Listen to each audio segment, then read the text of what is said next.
What's going on, guys? Welcome in. Welcome in to another episode of the Chief Zone podcast. My name is Farzin Vasugian.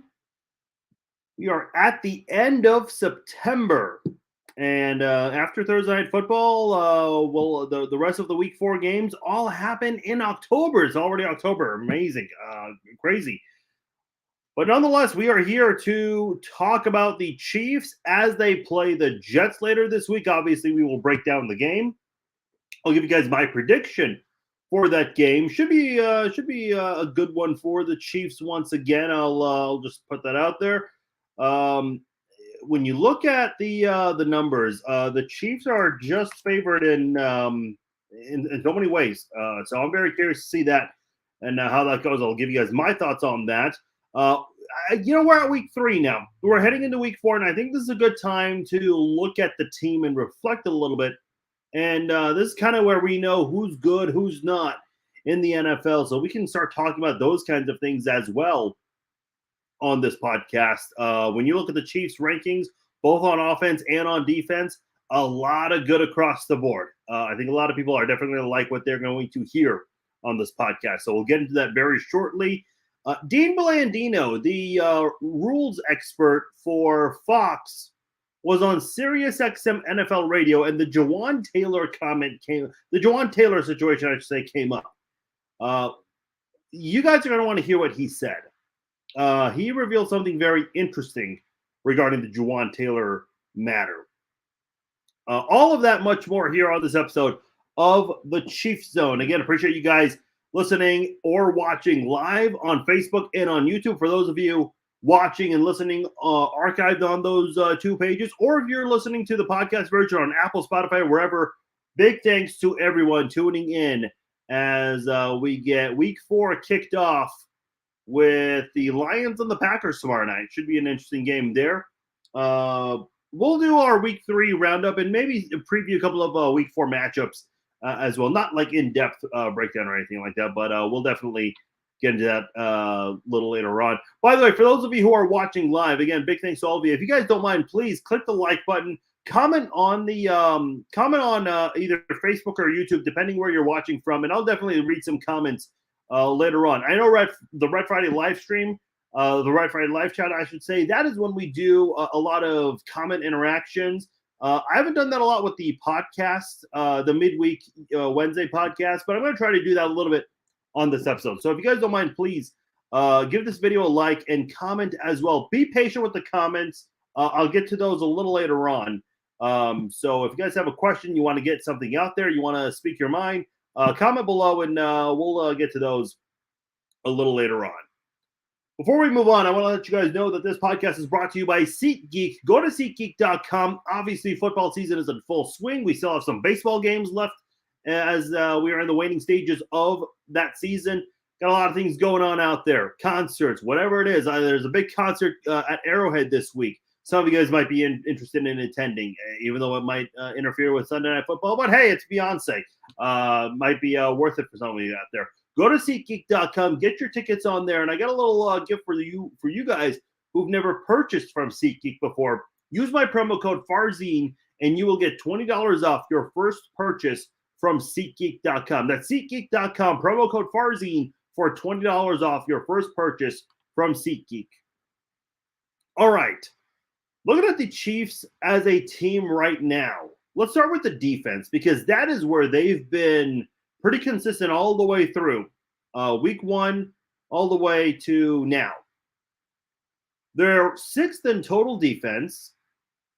Their pass defense is the 6th best in the NFL. Their rush defense is 11th, just outside of the top 10. Points allowed, probably the most important stat defensively speaking. 4th best in the NFL. Really good defense there. And by the way, this is including the pick 6 in week 1. And obviously, Blaine Gabbert, the backup's going in there, not doing the team any favors in this category by throwing those picks and allowing Chicago to get some points on the board. So that's all included. Even then, the Chiefs still have they're the 4th best. They've allowed the 4th fewest points in the NFL this season. When it comes to takeaways, they're 15th in that category. And I have been saying for a while, I think that's an area where the Chiefs really need to improve on. for sure. I know they're like 6th in the NFL in giveaways, which I think that's definitely something that needs to be addressed. But I don't think it's as bad as it looks because 2 of those came when the Chiefs backups were in the Bears game. So I think some of that is a little skewed, but nonetheless, I think there's still plenty of time for the Chiefs to work on that. Look at the offense. 5th in total offense. Passing offense, number 5. Scoring, number 9. Obviously, that Bears game helped. And I'll tell you what, you look at the next few games, it's going to help even more. Obviously, they've got the Jets. The Jets are 1-2. They're dead last in the NFL in points scored. They're 12th best in points allowed, but they haven't played a lot of great teams. The Vikings are 16th in points scored, 7th most points allowed. That is the Week 5 game where the Chiefs will visit the Vikings. Week 6, Thursday Night Football against Denver, 0-3. Vikings also 0-3 right now. Denver has allowed more points. That's not a shocker if you saw last week how they played against the Dolphins. Week 7 against the Chargers, just got their first win of the season. They're 5th in points scored, which is good, but they're also 5th in the most points allowed this year. So they've been allowing a lot of points on the season. And then Week 8, you play Denver. You play Denver twice in 3 weeks. That's happened a couple of times between the Chiefs and Broncos. I remember in 2013 they played twice in 3 weeks. But Denver, again, they are dead last in points allowed. The most they've allowed. So these next 5 games, Kansas City has an opportunity to do some damage. They really do. I mean, listen, the Jets, I was looking forward to that just as much as anyone else. Even non-Chiefs and Jets fans were excited about that one because that was supposed to be the first meeting between Rodgers and Mahomes, but instead it's going to end up being a bore fest of a Sunday night game. You got the Vikings, the team that people thought were going to be much better this year. Not the case. Denver, people thought were going to be at least a little bit better under Sean Payton. The complete opposite. And boy, I mean, talk about karma. Throwing Nathaniel Hackett under the bus like that. And or taking a shot at him, whatever you want to call it, and looking like that, allowing 70 points, losing by 50, starting the year 0-3, not a good look for Sean Payton whatsoever. So these next 5 games, definitely an opportunity for the Chiefs to rack up the win total, rack up those stat numbers right there, because in Week 9, that is probably going to be the biggest game of the season when the Chiefs go to Germany to play the Miami Dolphins in what's probably going to be a shootout, as a lot of you guys have already been talking about that during the post-game show on Sunday. A lot of you guys were talking about that in the post-game live chat. So a lot of people already looking forward to that one. Well, we still got 5 games before that, and in these next 5 games, man, the Chiefs have an opportunity to go 5-0 in this stretch and make it 7 straight. So I'd be very curious to see how the Chiefs try to manage that as they go on. Patrick Mahomes, worth noting, he was on the injury report today because of the ankle injury he suffered, but not really too big of a deal. He was a full participant in practice, so not too big of a deal ultimately.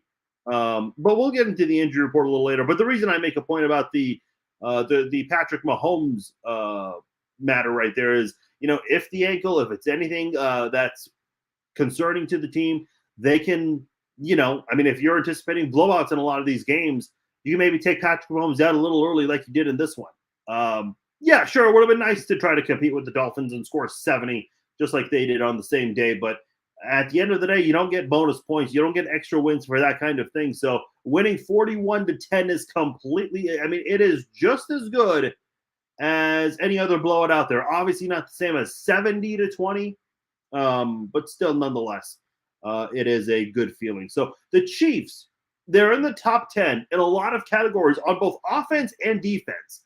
And a lot of people have already talked about this. This really is the most balanced football team the Chiefs have had in the Patrick Mahomes era. And I think in general, this Chiefs team just hasn't necessarily been the best in terms of having a balance. Even during the Len Dawson years, what was the golden era of Chiefs football pre-Patrick Mahomes? Yeah, sure, you had some good offensive players there. You had Len Dawson, Otis Taylor, Ed Buddy, Jim Tyree, the center whose name escapes my mind right now. a versatile guy, also played some defense. You had some great players on that offense, but that unit, that team was more known for their defense. I still think some of those guys on offense should be in the Hall of Fame. I understand Tyree not being in for that reason, but Buddy, Taylor for sure. Center, no, not Center. Jack Rudney is what I'm thinking of. But again, there's a reason why the defense has so many Hall of Famers from that unit there. Bobby Bell, Emmett Thomas, Buck Buchanan. I mean, the list goes on. Willie Lanier. A lot of great players on that defense in the Hall of Fame. And then in the 90s, when the Chiefs kind of picked it up after, not so great showing in the 70s and the 80s, when you look at the Chiefs in the 90s, yeah, sure, you had Joe Montana, you had Marcus Allen, you had some good offensive players here and there. But again, you were mainly known for just the defense. And unfortunately, that was not enough to help the Chiefs have a deep postseason run, especially after Joe Montana retired. Then after the Marty Schottenheimer era, shortly after that, Dick Vermeil comes in, and you're more known for the offense than the defense. And then when Andy Reid comes in, it's the defense that's kind of shining more than the offense. If you remember 2013, not really great offensive showing from the Chiefs. And then 2014, that was the year where they did throw a touchdown pass to a wide receiver. I know I'm getting a little off topic here. I'm going through history. My point is, this team hasn't really had a lot of seasons where both the offense and the defense have been great for a long period of time. I think in general, we haven't seen that with this team's history. And right now you have a very good defense and an offense that got off to a bit of a slow start, but they're starting to pick it up. They're starting to figure it out. And listen, when you have a lot of new faces at wide receiver, like who are your wide receivers? Okay, Marquez Valdes-Scantling, Justin Watson. Okay, those are the returning veterans. Sky Moore, he was a rookie last year that didn't get a lot of opportunities on offense. And you have Kadarius Toney. Again, yeah, sure, he's a returning player, but a returning player that had his first full offseason with the Chiefs. Rashee Rice, a rookie. Not Kadarius Toney. Justin Ross, who obviously has been waiting in the wings for a little bit, or I'm not trying to say a little bit more than that, but finally getting his chance. So a lot of new faces on this offense, especially at wide receivers, and I think it's going to take some time. It took Juju Smith-Schuster some time last year when he was a new incoming player for the Chiefs offense. It took a little bit of time for Mahomes and Juju to get things down. Same with Mahomes and MVS, and they eventually got going. So I trust that this Chiefs offense, again, in the next 5 games, I mentioned the schedule, the stats, the numbers there. Very good opportunity for the Chiefs offense to establish a good rapport and get ready for that Germany game against the Dolphins, because these next 5 games, certainly a good stretch. And listen, I know a lot of people would say, well, 4-1's good. Yeah, but I think you got to go 5-0. Especially with the way you started the season against the Lions. And, again, these are all bad teams we're talking about here. The only loss that would be acceptable would be the Chargers, but even then they're not looking like a good organized football team. They kind of look like they're in chaos at times, and I'll get into that a little later on when I do the week 3 roundup. But then in general, I just think this Chiefs team really has all of the tools to go 5-0 in these next 5 games and try to get a lot of things down before that Germany game against the Dolphins. I'm really excited for that, and I think it's going to be very interesting to see how the Chiefs do in these next few games, getting ready for the Dolphins eventually. Let's see. Okay, let's talk about this one real quickly. Dean Blandino, who is the rules expert for the NFL on Fox. I think he does college games as well. Don't quote me on that. But he's all over the place. He was on SiriusXM NFL radio on Tuesday afternoon, and he said he had a conversation with the assistant general manager of the Eagles, and they talked about Andy Reid's comments Sunday after the game and Monday because they took Juwan Taylor out of the game. Second week in a row, Juwan Taylor was yanked out of the game, but they put in Prince Tigawanagu, who, by the way, was just placed on IR recently, but they put Prince in, and they supposedly told Prince, line up the same exact way Juwan Taylor lines up, which, is a bit away from the line of scrimmage. And they weren't throwing the penalty flag at him. They weren't. And listen, there are clips out there of Lane Johnson, the left tackle for the Cowboys. His name escapes my mind right now. I'll pull it up real quickly. I mean, you're seeing it in other places. Tyron Smith, by the way, that's what I'm talking. I was thinking of. I mean, there are other offensive tackles doing what Jawaan Taylor's doing. But for whatever reason, Jawaan Taylor is the one getting picked on. And I don't know exactly like what teams can do during the season if they have access to Roger Goodell or Al Riveron, the main rules guy for the NFL. Like, I mean, Andy Reid speaking up and is not really backing down from this. Yeah, I know in week 2 he said, okay, maybe he's got to adjust. But when other offensive tackles are doing the same thing and not getting picked on for it, then yeah, I can understand Andy Reid's complaint. That essentially got the Chiefs a touchdown taken away from them. So I'm very curious to see how this unfolds this week, especially with the broadcast crew this Sunday night, Tirico and Collinsworth and their rules expert that made a big deal about the whole thing on in the week 1 season opener. I wonder. I just wonder how that topic's going to go because it's going to be brought up during the broadcast, and I'm sure the broadcasters from that game will discuss it with Andy Reid when they have a chance to speak to the coaches for the game and preview all of that. Let me read some of you guys' comments real quickly here.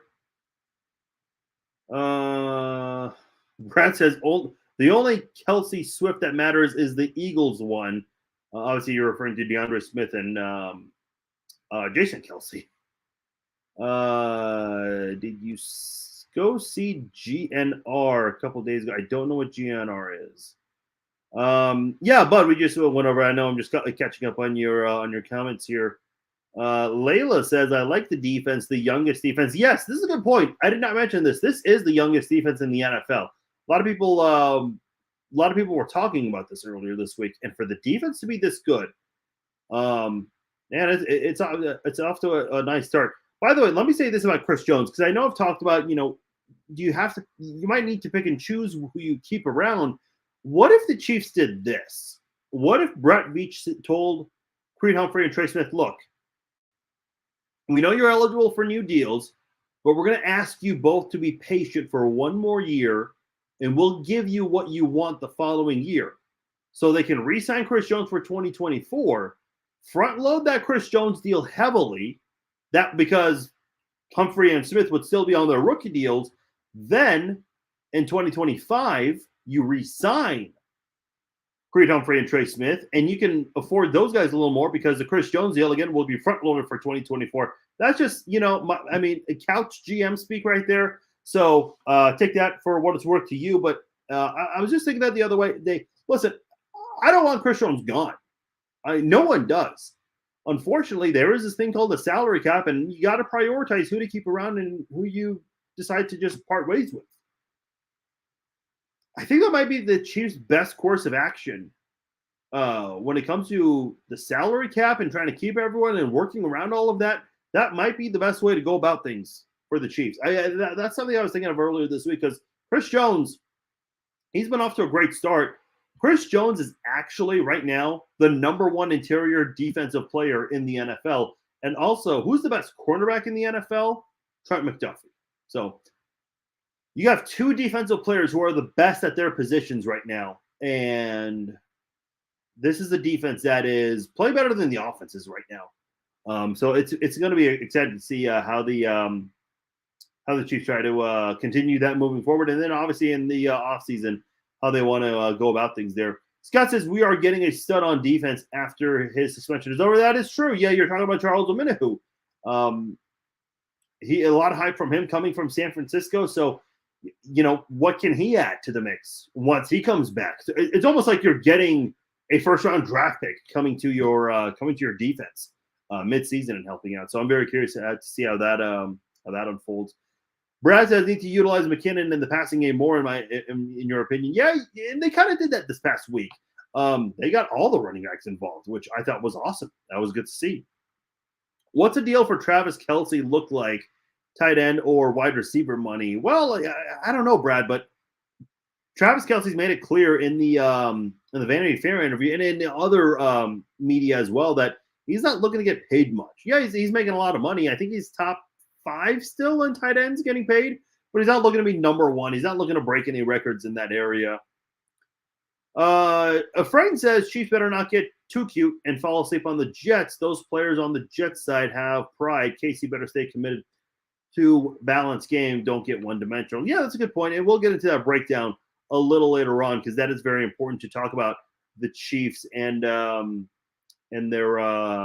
defense. Yeah, Dave, Chris Jones was limited in practice today with the groin injury, so we'll get into that a little later on. Let me quickly check on something real quickly. Yeah, now's a good time to go through the Week 3 roundup. 49ers that looked great on Thursday Night Football. No surprise there.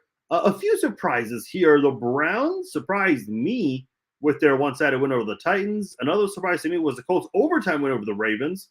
Colts are quietly 2-1, probably the least talked about 2-1 team in the NFL. Another surprise to me was Jacksonville laying an egg against the Texans, 37-17. The Jags actually got within 7 at one point late in the third quarter, but the Texans had their fullback go through with that 85-yard kick return touchdown, which was cool to see. And then Houston just never looked back. Is that the shortest kick return touchdown that's not an onside kick? That's got to be like the shortest kick return touchdown that's not an onside kick in NFL history. But it was pretty cool nonetheless. The biggest surprise, obviously, was the Cowboys just coming up flat in the game against the Cardinals. Just no answer for the Cardinals whatsoever, which kind of, again, surprised you. I mean, listen, I'm surprised the Cowboys lost this game. But to me, like, I'm not buying into this Cowboys hype. I still think they're, a bit overhyped. All the offseason talk about them going to a Super Bowl, like, I don't see it. I just don't. And, their inconsistency just showed in this game. Packers came back against the Saints after Derek Carr's injury. Carr, listen, I've had my opinions about it, but it seems like he can't catch a break. He seems like he was doing really well to start off for the Saints too, but hopefully he'll be all right. The Dolphins, obviously, we talked about this earlier, put a massive beatdown on the Broncos, 70-20. They could have kicked a field goal to break the record, but Mike McDaniel didn't. And quite honestly, I think if he knew, I don't think he knew. If he did know, I think he kicks that field goal. You have to. I mean, come on. That's what, like, let's say hypothetically, you never won a Super Bowl in your life. You can at least say you had the highest scoring team in a game of all time. Come on. Like you already put 70 on them. Adding a field goal is nothing. It's not going to make you look classless. Come on. Please. Chargers, Vikings, boy. This was a weird one. Chargers got their first win, but what the hell was Brandon Staley doing in this one? I have no issues with him going for it on fourth down, but the play call just was an awful one. And the Vikings, with no timeouts, taking their sweet time to the line of scrimmage and eventually just get picked off. Vikings 0-3 in one-score games. Obviously 0-3 in all of their games this season. All of their games were one-score games, so they're 0-3. Which is crazy because that was their strength last year. They were, I think, 7-0 or 8-0 last year in one-score games, and now they're winless in all of their games, all of them being one-score games. So very interesting 180 turn in the wrong direction for the Vikings. Bills, Commanders, Bills, waking up a little bit lately. The Commanders had a last-minute field goal to prevent a shutout. By the way, notice how nobody is talking about the Commanders and comparing them to the Chiefs. I love Eric Bieniemy, I do, and I think he needs to get a head coaching job. I think it's BS that he doesn't, but I was getting tired of the comparisons. I thought it was way too premature. Instead, the NFL went from comparing the Chiefs to the Commanders to talking about Taylor Swift. That's where things have gone with the NFL media. Steelers, Raiders, again, kind of like the Chargers game. What was the decision? What was the logic in going for a field goal late from Josh McDaniels? That was weird. And I could not have imagined being on that Raiders sideline thinking that same thing. Electing to kick a field goal late in the game? Man, what were you doing? I don't get it. Everyone from the announcers to fans online lashed out at Josh McDaniels for this. Like, here's my thing with Josh McDaniels. I remember in 2009 when the Chiefs fired Herm Edwards and they were looking for a new coach. They eventually got Todd Haley. But I remember Josh McDaniels was the hot free agent coach there. Everyone wanted Josh McDaniels, and people thought that, with Scott Pioli, maybe the Chiefs could have brought him in because Josh McDaniels was viewed as a very smart offensive-minded coach, and I think he helped do some good things when Mac Jones was there his rookie year. But listen, this guy got a head coaching job with the Broncos. At one point, it looked like a fantastic hire. Remember when the Broncos were 6-0 that year, and they looked like they were going to go to a Super Bowl, and then obviously they crashed into a wall after that. But after that, the Colts did offer him a head coaching job. Yeah, he verbally accepted and then backed out, and then the Raiders hire him as a head coach. I mean, there are 3 opportunities of teams, at least verbally, at the very least, hiring Josh McDaniels. I mean, how do you go from, being a hot commodity as an assistant to just looking this bad? I mean, I actually thought the Raiders would move in the right direction a little bit with Josh McDaniels. But, man, it's just the guy's not – I mean, he's clueless as a head coach. It's bad. It's really bad, which is a shame because they've got some great offensive players there in Renfro, Devontae Adams, Josh Jacobs. And you're really throwing this opportunity away with all these great players. Not good. Not good at all. Monday Night Football doubleheader, Eagles-Bucks. Look, the Bucks, I know they were 2-0, but the Eagles, no surprises there. They just shellacked the Bucks. And then Bengals-Rams was surprised by the Rams offense, or lack thereof, until the last 2 minutes of the game. The Bengals fans were interesting in this one, as always. Their fans were booing all first half long. And then when the Bengals were up by 10 with 5 minutes to go, yeah, they got a little conservative, but you're up by 10 late in the game. You're about to get your first victory, and the fans are booing. Up by 10 points. These are the same fans that love to tweet Chiefs fans, oh, you're 1-3 against Joe Burrow, Burrowhead Stadium. Yeah, okay, great. By the way, this is our first win since they had that stupid Burrowhead Stadium trash talk in the proclamation from their mayor. I mean, that aged well, right? What a joke. Bengals, I mean, they scored 19 points. I mean, calm down, Bengals fans. I know Bengals fans love to remind Chiefs fans, it's funny. Bengals fans who, again, come on my page. By the way, Bengals fans, nothing but love for you all. You guys are the ones commenting on my page, getting top fan badges. So I have no issues with you guys. But I think it's funny with the hypocrisy. The Chiefs beat the Jaguars 17-9. And all the Bengals fans, Mahomes needed the defense to bail him out. What about Joe Burrow? Like, what do you say about that? Joe Burrow's thrown 2 touchdown passes in 3 games. $275 million. Well spent. Money well spent. And by the way, don't bring up the injuries as an excuse. You guys don't get that rule. You guys are the ones that told me he'd be fine. So, Bengals fans know better than Chiefs fans, right? Get out of here. Week 4 games. By the way, Bengals, they faked another injury. Go figure. Right as the guy was right by the sideline, he falls down. So expect that fine for them real soon. Week 4 games. The NFL International Series starts. I'm excited for this. I'm not a fan of the International Series, but hey, you know what? I'm weird like this. I don't like the international games, but on game day, when you have your first game at 8:30 in the morning Central Time, yeah, 14 hours of almost nonstop NFL football. Yeah, give me that any day of the week, any Sunday. I will take that. I'm excited for that this Sunday. Looking forward to that all the way through. Falcons, Jags. This might be a serious must-win situation for the Jags. Otherwise, they're going to start the season 1-3 and might need another late season surge like they did last year. I know that's not ideal, but you can't be doing that every single season. I know Bengals fans have been saying the same thing about their team. You can't be starting late like that all the time. Starting bad like that early, I mean.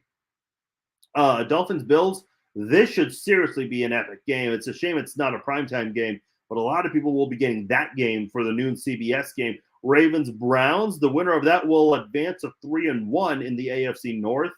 Broncos, Bears, someone's always got to go. Same with Vikings, Panthers. So obviously, winless teams, but that should make for somewhat of a exciting ending to those games usually. And then Bucks Saints.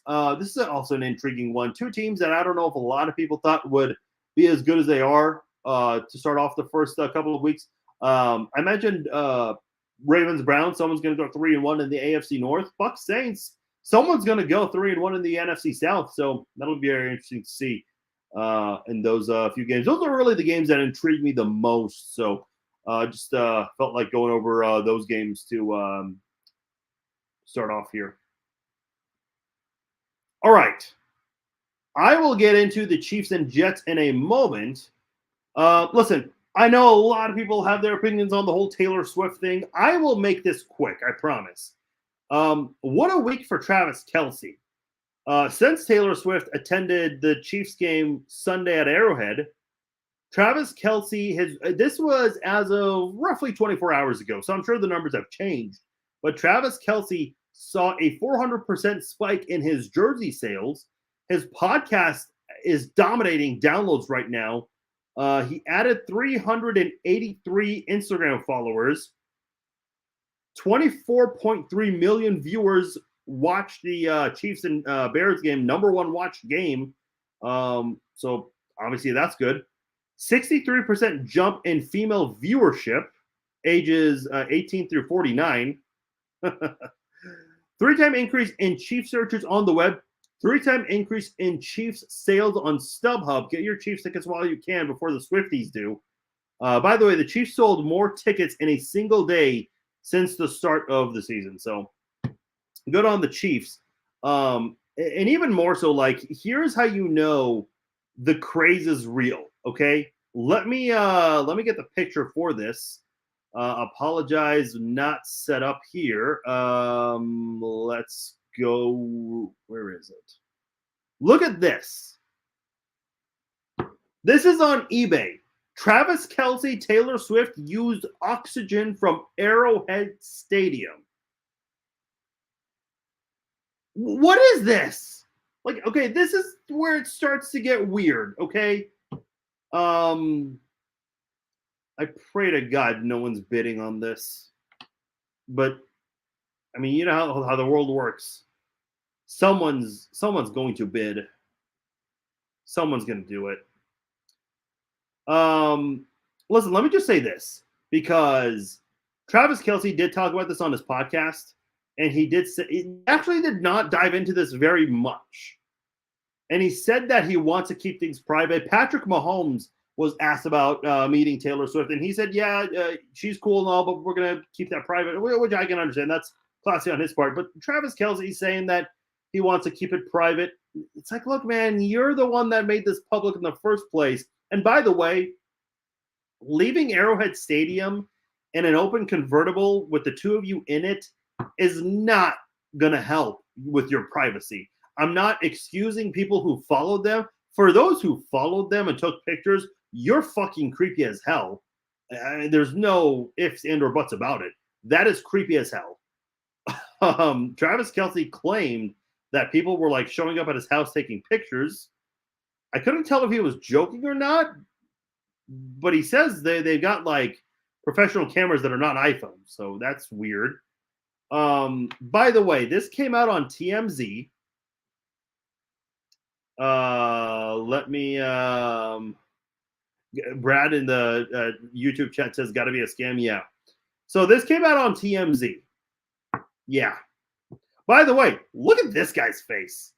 Look at him. What is he thinking? He's like, what the hell am I looking at right there? Like, look at Taylor Swift from behind. Look at this woman too. She's just glowing in it. Like, they're mesmerized by all of this. Look, this picture. You guys obviously see it. Whoever is in Travis Kelce's circle, there's going to be a lot of questions from Travis Kelce. This is not going to look good. Listen, I understand wanting things to be private, but it's not going to be private. It's just not. And here's the thing. I don't think Travis Kelce and Taylor Swift are doing themselves any favors by going in an open convertible. I'm surprised Taylor Swift agreed to even get on that.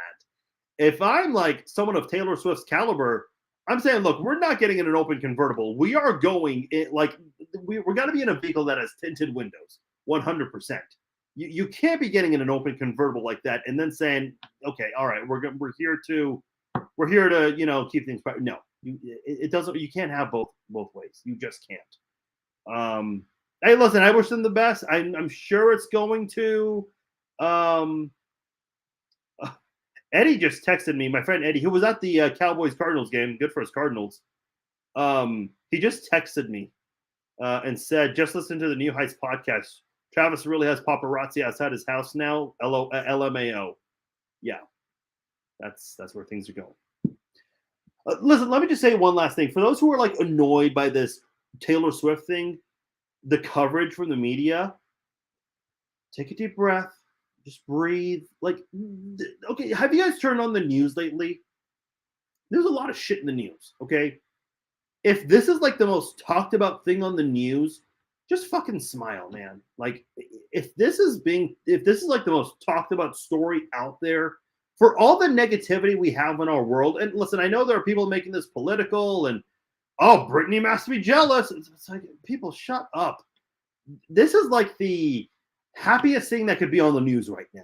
Okay, there could be far worse things. Would you rather people talk about this, or would you rather people talk about the offense and the slow start they got off to? Come on, she's a good luck charm as far as I'm concerned. So, and look, if she's going to be on primetime this week, if she's going to be at the game, obviously they're going to cut to her after every Travis catch. Which, okay, look, first game, that's cute, adorable. I can understand it getting a little annoying. But again, it's not the worst thing in the world. There are far worse things that get talked about in the media. If this is what Fox News, CNN, MSNBC, they're all talking about, so be it. Again, there's a lot of shit in the news. I think everyone knows there's the debate tonight. Yeah. I think they're going to cover all the bad stuff in the news, in the world, I should say. So, just relax a little bit. If Taylor Swift's on your TV, you're more than welcome to look at your phone and turn away. Go grab a beer from the fridge. You'll be just fine. I will say, like, especially with that picture coming out, I'm a little worried if this is going to start to impact Travis in a negative way. Because, yeah, that was supposed to be a very private event, and it just got out. So, that's weird. Okay, back to football. I promised it would just be a couple of minutes. Let's talk about the Jets, because this is a team that, listen, you thought the Bears game was good.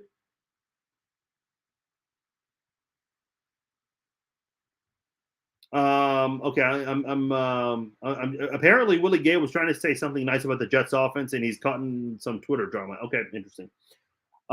Speaking of trying to say good things about the Jets, there's nothing good about the Jets. Look at their offense. They're last in total offense. They're last in passing the ball. They're last in running the ball. Take a wild guess. Where do you think they rank in points scored? You guessed it. They're last. Yeah, congratulations. You got that right. Zach Wilson obviously taking over for Aaron Rodgers. Just over 52% of his throws completed. 2 touchdowns, 4 picks. Obviously not a good stat line. Sacked 8 times. Was sacked twice in the Monday Night Football game over the Bills, and 3 times each of the last 2 games against the Cowboys and against the Patriots in that low-scoring Patriots game. He's averaging 155 yards per game. Obviously, they're last in passing for a reason. That's why.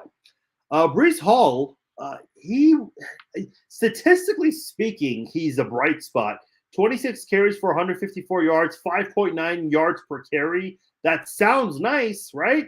But when you actually look at it, if you watch the games, he ran 4 times for 9 yards against Dallas. He ran 12 times for 18 yards against the Pats. Obviously, a lot of those, that yard per carry average comes from the Monday Night Football win over the Bills. They also have Dalvin Cook, who came in from Minnesota, who has 25 carries for 58 yards. That is even worse. The only rushing touchdown they have is from their fullback, Nick Bowden. He has, okay, listen to the stat line. And I need some help here, so help me out. He has 1 carry for 1 yard and 1 touchdown. He also has a first down. So he only has 1 carry on the year and he has a touchdown and a first down. So if you have a touchdown, does that count as a first down statistically? I did not think it did, but that is something I learned when I was doing research on the Jets. Evidently, that counts as a first down, at least on ESPN's stats. So that was interesting to me. The actual only bright spot for the offense is Garrett Wilson. 12 catches, 165 yards, 2 touchdowns, scored a touchdown in each of the first 2 weeks. Allen Lazard, after Garrett Wilson, it's really hard to find anything, though. Allen Lazard, 7 catches for 108 yards. Tyler Conklin, he's second on the team in receptions with 9 for 78 yards. Randall Cobb, this guy was dangerous at one point. 1 catch for 12 yards. Cobb and Lazard were those guys coming over from the Packers to join Aaron Rodgers. By the way, check this out. Mecole Hardman. Obviously, we're very familiar with Mecole Hardman.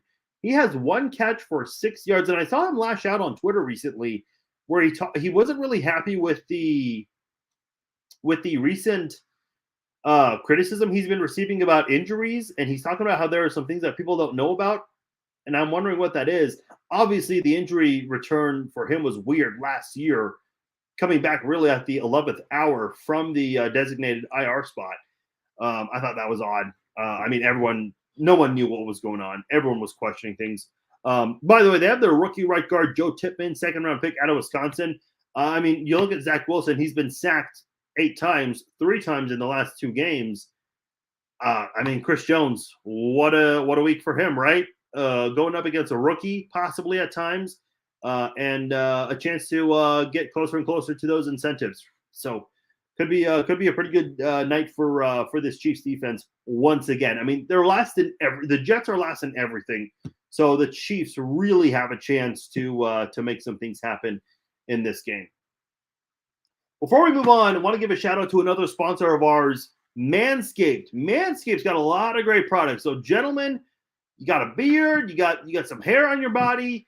Ladies, you want to hook up that special man in your life, whether it's your husband, boyfriend, father, brother, whoever that is. Manscaped is a great gift to give to them. They got a lot of great products. They've got the Lawnmower 4.0, the Weed Whacker, so many great products over at manscaped.com. And I'll say this, they're up there in prices. But if you use my promo code Farzine20 at checkout on manscaped.com, you get 20% off and free shipping. So again, you go to Manscaped's website. They have a wide variety of things. They got a great collection of products there. And listen, I'll tell you what, I've used other products. They're not as good as Manscaped. Manscaped is unmatched. So go to manscaped.com. Get yourself a product from Manscaped. Use the promo code Farzine20. You will get 20% off and free shipping. And by the way, that's not just for first-time customers. You can use that multiple times. Manscaped.com at checkout. Use the promo code Farzine20 for 20% off and free shipping. All right, let's get back into the Jets and talk about their defense this time. Their defense, 20th in total defense, 16th against the pass, right in the middle, 23rd against the run, 12th in points per game allowed. But they haven't really played a lot of great offenses either. So, especially against the Patriots, allowing only 15, but unable to come away with a win in that one. Look at some of their defensive players. They have Quinton Williams, they have Quincy Williams, and they have Quinton Jefferson. Great trio there. Quinton Williams has 3 tackles for a loss. This is the defensive tackle that got a new deal in the offseason for them. Quincy Williams, their linebacker, has got 2 tackles for a loss. Quinton Jefferson has 2 tackles for a loss. Also has 2 sacks out of 6. He's got the most sacks on the team. Al Woods, another good defensive tackle for them, has 2 defensive tackles for a loss and a sack. So they've got a bit of a solid front line there on the defense. In fact, Isaiah Pacheco, he was doing his Wednesday press conference, and he was asked about what he sees from the Jets defense, and he said that he sees a lot of hungry guys, a lot of tough guys on that defense there. So should be very interesting to see how this Jets defensive line tries to match up against the Chiefs offensive line. I think that's going to be an interesting battle to watch at the line of scrimmage. Their best players got to be in their secondary, though. Sauce Gardner, their cornerback, who was drafted last year out of Cincinnati, same place Travis Kelce went to. Sauce Gardner has one forced fumble on the year. Statistically, he's not a guy who thrives a lot, but man, he's a really good cover corner. He won Defensive Rookie of the Year last year, first team All-Pro, Pro Bowler, All-Rookie team, all that stuff as a rookie last year. He's a lot like Richard Sherman in size too, 6'3", 200 pounds. Sherman, according to his Wikipedia, 205 pounds, so very similar in size. By the way, remember Sean Smith of the Chiefs, formerly of the Chiefs, I should say, who was 6'3" also, and a lot of people made a big deal about his height. Sean Smith was a bit bigger though, 220 pounds. So he had more weight than Sauce Gardner, but similar in height though. So one of the taller quarterbacks in the league in all of football you'll really see. Jordan Whitehead, he's responsible for all 3 interceptions for the Jets this year. In fact, all 3 of them were against Josh Allen in that Monday night game. Their return specialist, Xavier Gipson, he has 1 of 5 total return touchdowns on the year on special teams in 3 weeks so far. He had that epic punt return touchdown in week 1 in overtime to win the game over the Bills. But man, that's really it. You don't have a lot of bright spots. I mean, you have Breece Hall, who looked great on Monday night, week 1, but that's it for him. Garrett Wilson's been somewhat consistent for the Jets. Sauce Gardner, you can never count him out. Jordan Whitehead, again, looked good in week 1, but we haven't seen much of him after that. Real quick look at the injury report. Noah Gray did not practice due to an illness. Nick Bolton still out of commission because of the ankle injury. Chris Jones had a groin injury that he's been dealing with. He was limited in practice. Kadarius Toney also limited as well. The Chiefs had a lot of players on their injury report. Mike Edwards, Brian Cook, Mahomes, Willie Gay, Isaiah Pacheco, Nick Jones, Donovan Smith, LJ, Jalen Watson, Justin Watson. But they were all full participants. So despite having 14 players on the injury report, a lot of them were full participants. And listen, I think the Chiefs are more honest on the injury report than most teams are. I mean, listen, like Justin Watson's ankle injury or Jalen Watson's shoulder injury, they could have not told us, and no one would have found out. Nobody. Unless someone just blabs it out, plain and simple. So a lot of players on the injury report, but nothing really to be concerned about. The only big one would be Nick Bolton, who obviously did not play last week. Didn't hurt them too much. I suppose it would not hurt them too much this week. So we'll see on that. For the Jets, I mentioned Breece Hall. He has a knee injury he's dealing with.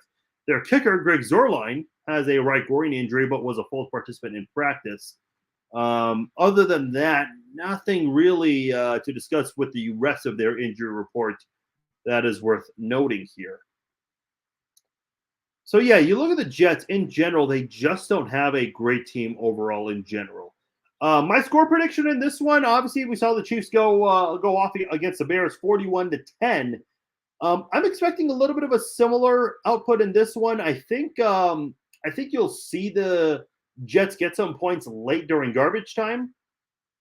And I think the Chiefs, they're not going to try to match last week's, but I think they'll still be able to put up a lot of points and probably wrap this up like early in the third quarter. I'm going 31-17 Kansas City. I can see Patrick Mahomes coming off the field once again. Probably a good idea to give Blaine Gabbert some reps in this one because he did not look good last week. God forbid anything happens to Patrick Mahomes. Blaine Gabbert's your guy. Not Chad Henne anymore. Blaine Gabbert. So this would be an opportunity to see the Chiefs try to use him and give him opportunities, God forbid, in case he's the guy that they need to rely on for a longer period of time. So I am going 31-17 Kansas City to win and advance to 3-1. Richard says, how will Taylor Swift affect Patrick Mahomes' legacy? Yeah, I mean, that's what everyone's talking about. After seeing the Cards beat the Cowboys, Giants come back against Cards. Well, let's not take this team. I mean, listen, Daniel, I get what you're saying. I'm not a player, though, so I don't have to take them lightly. But in general, I think the Chiefs are going to take care of business. I really do. You got your tickets for Monday Night Football. Christmas. Awesome. Enjoy that. I don't think it's Monday night, though. That is that's a day game. That is a 12 o'clock game.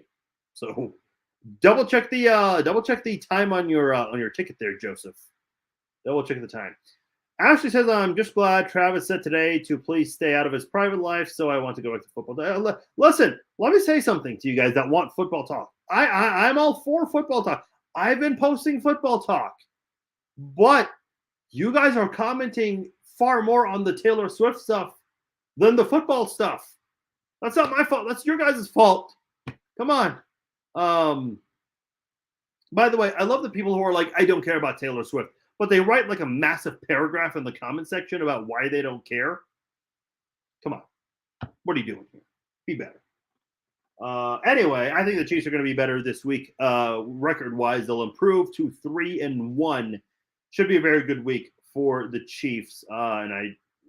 Listen, if a superstar is there, expect a lot of. By the way, I forgot to mention one more thing. So I've got a source close to NBC Sports PR department. They are expecting playoff-like numbers in terms of viewership for this one. So, yeah, expect a lot of camera shots to good old T Swift. They'll be showing her a lot on the broadcast. So you can enjoy it, you can complain, you can do whatever you want. No one's dying at the end of the day because of this. So let's all relax a little bit. All right. My name is Farzin Vousoughian. That'll do it for this episode of the Chiefs Zone podcast. Join me this Friday for our Red Friday live chat. We will do that as we do each and every single Friday.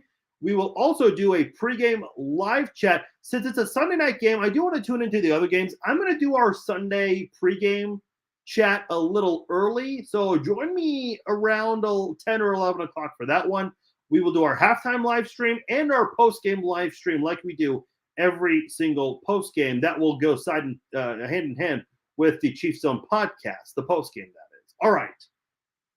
You guys have heard enough of me. I'm going to let you go. Enjoy the rest of your Wednesday. Enjoy the rest of your week. I'll talk to you guys later. I'm Farzin Vousoughian. Take care.